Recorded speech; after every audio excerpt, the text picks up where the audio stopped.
I'm Lisa McCall, physical therapist, Posture Princess, lover of movement. Today, we're going to get up and down off the floor as an art form. Now, I don't want you to just think, oh good, she's going to teach me how to get off the floor. I want you to think, I'm going to strengthen and stretch my hips. I'm going to strengthen my back and my butt. I'm going to be more balanced. It's a lot about balancing your structure. And when the structure's balanced, you can kind of feel like this momentum is moving you. Okay? So you'll need a chair and the floor. And I've done this before. I know I have. I've done videos on it and everything, and you may go, repeat. Yes, repeat. There's so many pieces to this that it's one of my favorites. You can break it down and not go all the way to the floor and do part of that movement, which I'll show you. You can get to the floor and learn how to really maneuver your hips so that you can get up. I mean, there's just a lot to it. So let's go. Let's do it. All right, here we go. I have right here a chair. Move that. Yeah, more. Down, more, yeah. Thank you. I got the chair here because you need a chair to practice the fundamentals, to really get into it. So the first thing, as you will always know with me, is you put your fingers on your spine, right on that natural arch. So you have to stick your tummy out sometimes, or you just have to stick your bottom out. If you're a tucker, you're going to have to let go here, let go back here, let your bottom stick out a little. So we're going to hinge from the hips, okay? But we're going to do it in a lot of pieces. Put my fingers on my back. That stretches my chest. I put my feet pretty far apart. Now why? Because if I put my legs close together, it's going to be more difficult to get there. Plus I'm going to the floor, so I want space. So I'm going to put my feet apart, turn my thighs out. I always turn my thighs out. And then, I'll move this chair a little. Then I'm going to be able to bend to here. Okay, here's the chair. Now try not to slump. Try to be as straight with your back as you can, short arms. So you're an L. I always tell people, try to make your spine and hips an L instead of a C. I want to be an L. If I'm going to be an L, then I'm going to have short arms. I'm not going to reach. I'm going to reach from bending deep in my hips. Now, if you have a lot of limitations in your hips, then you're going to go to one knee. That's fine. I don't care. That's fine. We're going to do that first. So we're going to go to one knee. Now, when I go to one knee, I'm going to keep this spine straight. I'm going to put my hand to the floor, and then I am going to go over to the hip of the knee that is down, and that is going down. Okay? Now to get up is harder, as we know, because we have gravity working against us. All right, so let me turn this around so you can watch me from the back side. So I have my back, I got that arch. Now this is the hardest part for people. One knee is up, bent, one knee is down. Most people cannot hold an arch. This is too tight in here.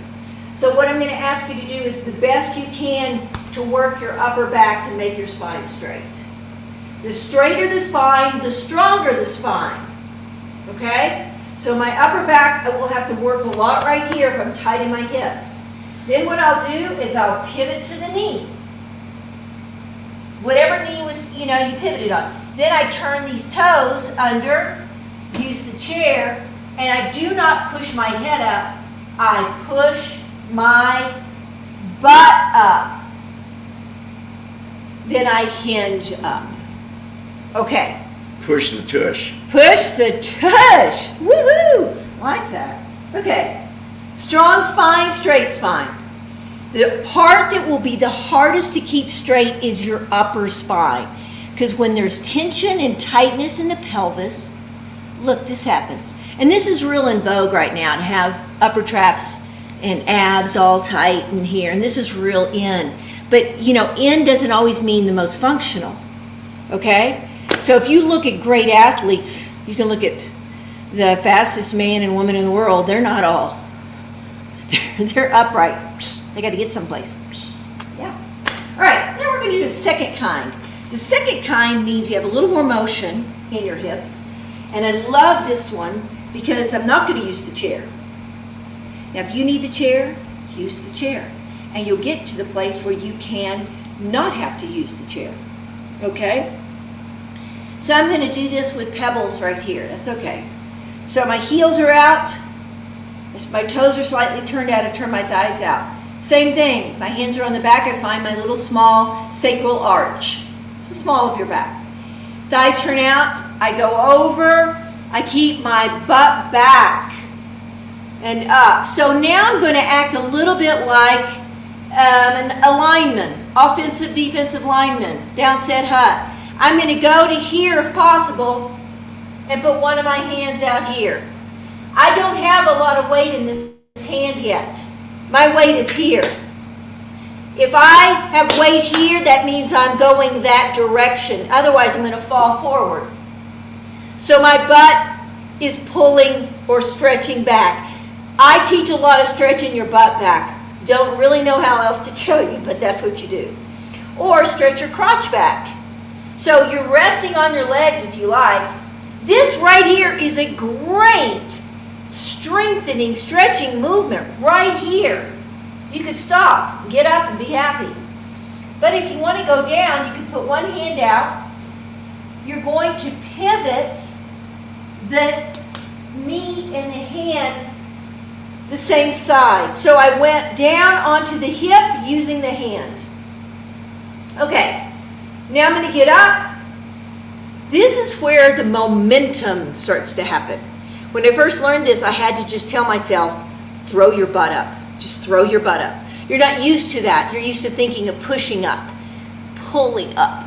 You're used to pull, push. No, we're going to throw our butt in the air. So my spine is real tall, straight spine, strong spine. And here I go. I'm going to, this cheek, throw it up and come up.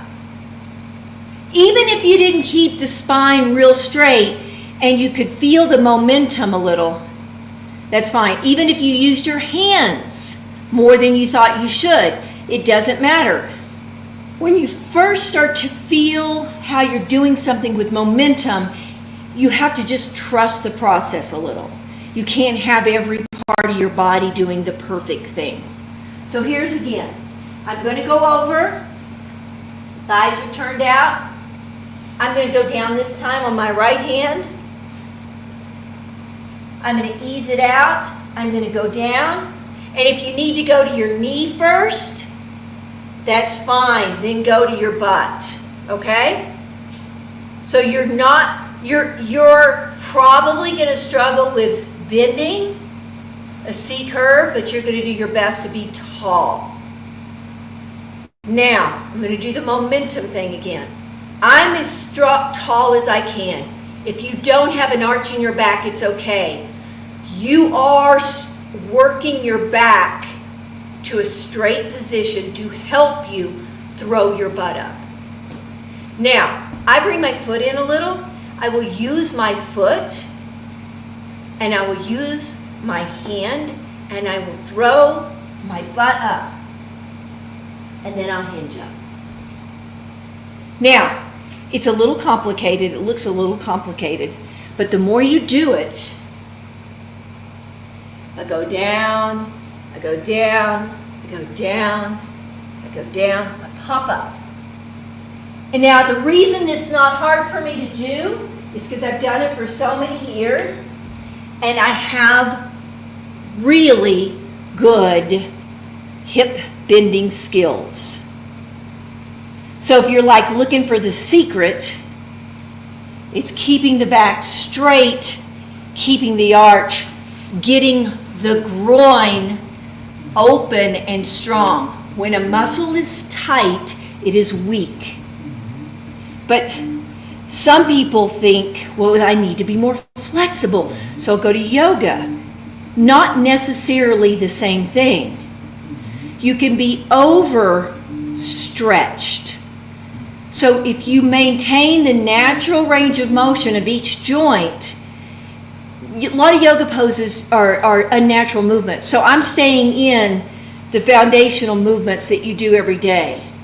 These motions or movements strengthen and stretch you all together.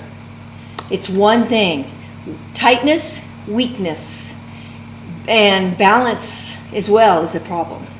So when you gain this motion, you gain greater balance. If you have the ability to go down and to go up, and you don't have to pop up like that, but that helps to see it, so you see the momentum happening. So there you go. That wasn't too painful, was it now? Now, Q&A. Quentin in Mesquite says, what if I don't have a chair? Okay, I would use a couch, use a table. I could have used this. I could have used this ottoman. Ottoman. Can you do that? Chair, ottoman, table. Go all the way down. See, I don't mind any assistance as long as you're trying to maintain the natural arch, the long spine, open the hips. As long as you're looking for technique, the details of the technique. Clarice in Dallas says, what if I really wind up falling? Okay, here's how you keep from falling. Or No. I think what she meant is, if I really fall, then how do you get up? All right, I've helped a lot of people get up when they fall and like they've been stuck. So if you've fallen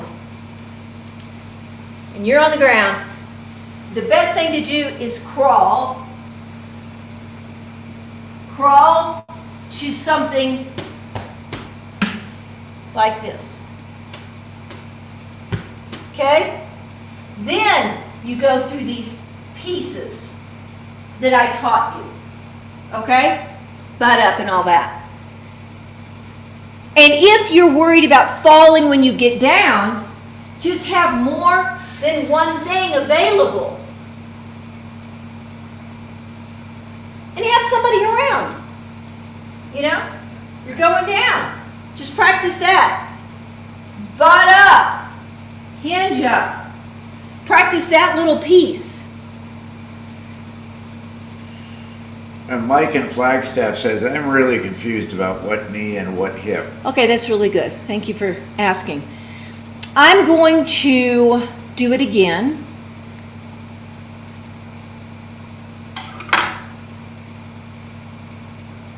Whatever knee I go down to, that is the hip I will go down to. Whatever hand I put out will be the hip I go to. So if I bend over, I go to my right knee, I'm going to go to my right hip. I'm going to get up to my right knee. I'm going to get up. If I put my left hand out, chair or ground, I'm going to my left knee, hip. Left, left. You may want to hold on, or you can plop. Left, left, left. Okay? So you're safe. Whatever knee or hand you pick, or both, you're going to that hip.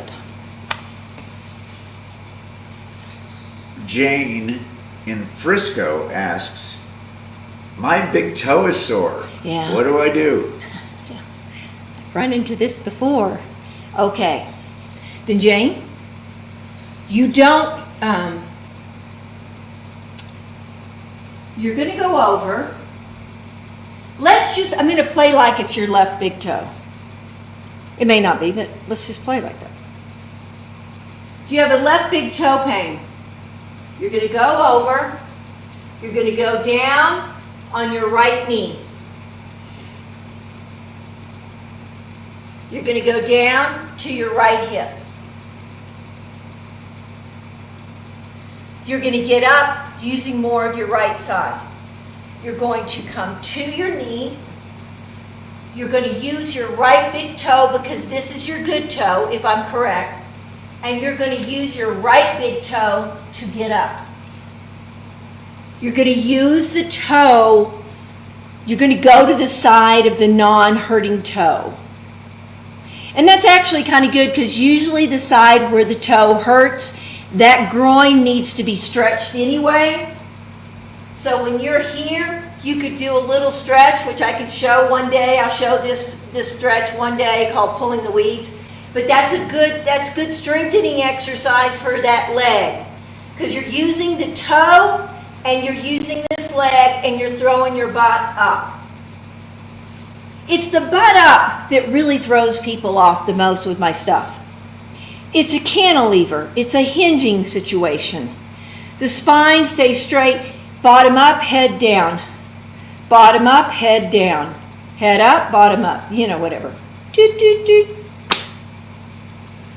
Tammy in Atlanta asks, and you may have answered this, what cheek comes up first? Okay, it's kind of the same thing I just said, but you know, it's good to, sometimes I use hip and sometimes I use cheek, so I want to be clear. Clarity matters. So, if I'm going to my left hand, I'm going to go to my left cheek. So I went over, going to my left hand, here or here, left knee,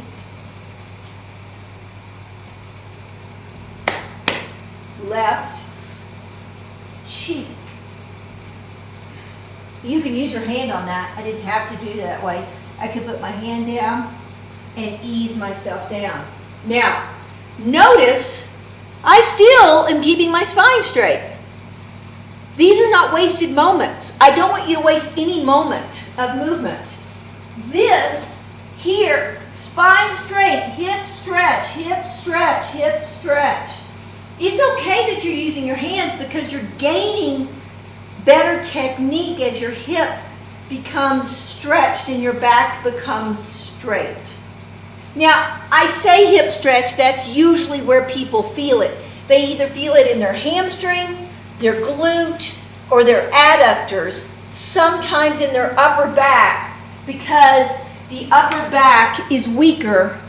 So when they have to sit up straight, they get tired somewhere around the ribs in the upper back, because I'm making your upper back really work hard. And that's okay, it just gets stronger. Bobby in Page, Arizona asks, should you go down to the ground with your weaker leg? You know, I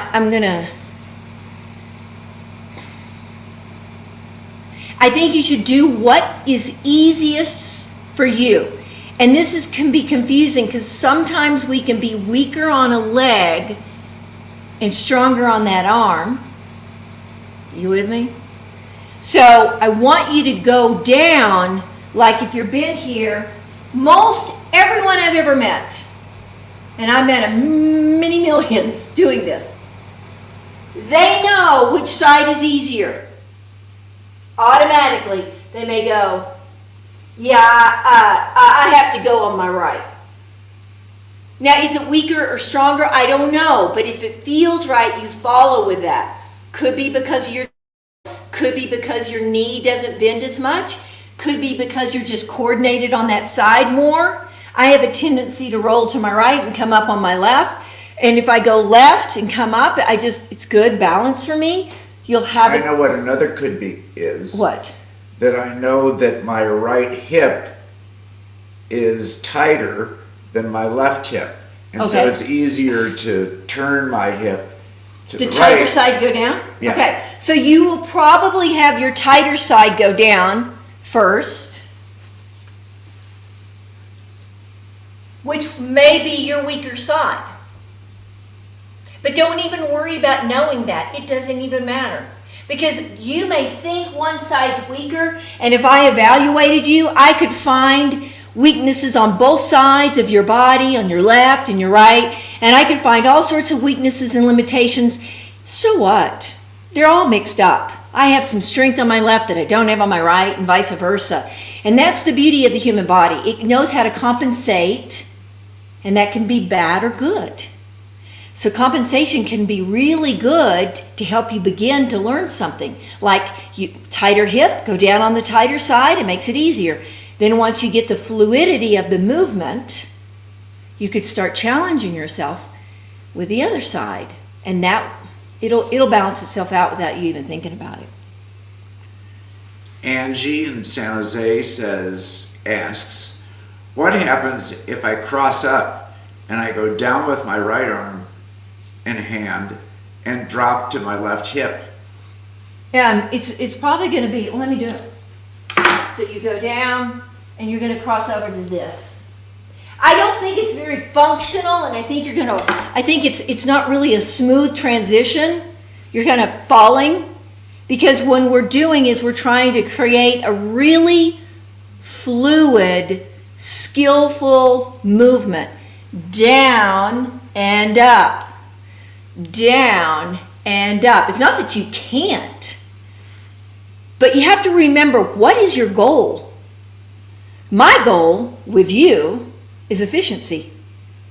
It's skill, efficiency. That human movement, you're born with efficient human movement foundation. You ought to be able to get up and down off the floor very efficiently, using very, very little effort.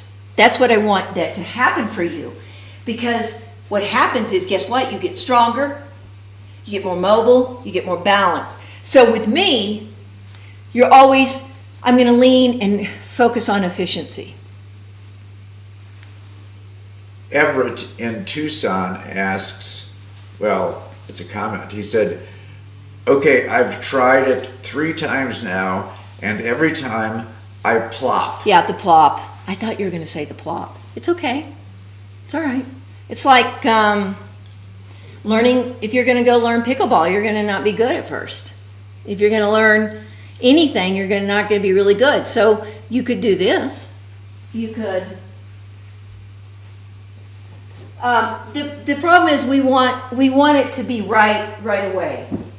You could build your floor up a little higher. I plopped when I first started doing this. And then my goal was to get strong enough and more flexible enough not to plop. So you could go down. Let's see if I do this right. I'm going to go down on my right knee or my hands, and then I'm going to go to my right hip, and I brought the ground up a little higher. So that usually people have a plop right in there. The plop is because your hips are tight. The plop will begin to go away as you have the ability to get your hip down with your spine straight. So that'll go away. So you can always build up the floor so that your plop you don't hit the plop. And then you could slowly lower your pillows. So it's a skill. It's a process. I'm in love with process. That's what life is. Everything in life is a process. But yet we're fed to get instant. This is not an instant thing. This is amazing. I love this. It is the greatest tool to gain strength, mobility, and balance. Get up and down off the floor. JJ in Scottsdale says, I may have missed it, but what should I do with my neck? Should I drop my head or should I keep it straight when I'm coming up? Okay, it really a little bit is going to depend on a couple of things.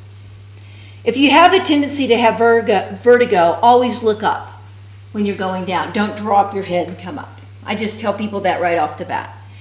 I would say, if you're learning this and it's new to you, I would keep my spine, my head, in line with my spine. Now, if you do that and it feels very awkward and uncoordinated, then bring your head up a little. Like I said, if you have vertigo, look up when you go down. If you don't have vertigo, keep your head in line with your spine. I don't want to get in a lot of detail about neck right now. I just want to make it as comfortable as I can for you efficiency-wise. If I do this and look up, I don't think I'm going to be very efficient unless I have vertigo. Because if I have vertigo, I need to be looking out when I go down. Because if I drop my head, that's not fun. But if I don't have vertigo, pause. Take this moment in. Get the chair. Go to the knee. You're halfway there. You're going to get a plop? Okay. Get a plop. Try to ease yourself down. So what, you plop? This is really where I want you to practice, is getting up to here. Getting that butt up, then head up. There you go. Last question from Norm here in Flagstaff. I just had a knee replacement. Oh. Is this a good exercise? Yeah, it depends on where you are in your process of your knee replacement. If you, I always like to tell people when they have joint replacements, follow your physical therapist and your doctor's protocol. Okay? Boom. Then once you're done with that, I work with knee replacements all the time with this. It's a great way to gain knee range of motion. I just had a client today who had an ACL, he blew out his ACL, but he hasn't had a reconstruction because he's in his late 50s. And we did this. This was one of my favorite things for him to do because his hip and his ankle and his foot needs to move to help his knee move correctly. That may be hard to comprehend, but when you gain more hip and you gain more ankle and foot range of motion, that knee loves it. And in a total knee replacement, it's usually the range of motion that is the challenge, and y'all don't like to kneel on that knee. So you have to slowly get used to kneeling on that knee a little at a time until it's not too sensitive. But follow the protocol of your physical therapist and your doctor, and then start doing this. Yeah, it'd be great. Oh, it'd be great. But wait until you're at the right stage. Okay, we have to wrap this up. Now, I have a free Zoom class next Wednesday. It's at 4 o'clock Pacific time, PM, in the afternoon kind of thing. And I'm going to do this. And you're going to do this. I'm going to watch you if you want me to. And I can say no, yes, no, yes. And we're going to do this together because this is one of the most important moves I teach, I think. Anyway. So to do that, to get the Zoom link, you go to my website, and at the bottom of the first page, it tells you just to give me your email and you'll get my newsletter, and voila, you'll be here for free Zoom. It's about 45 minutes long. That's it. Okay. Now, other than that, just share and like and subscribe and all those things I tell you to do. And have just a marvelous weekend. Okay?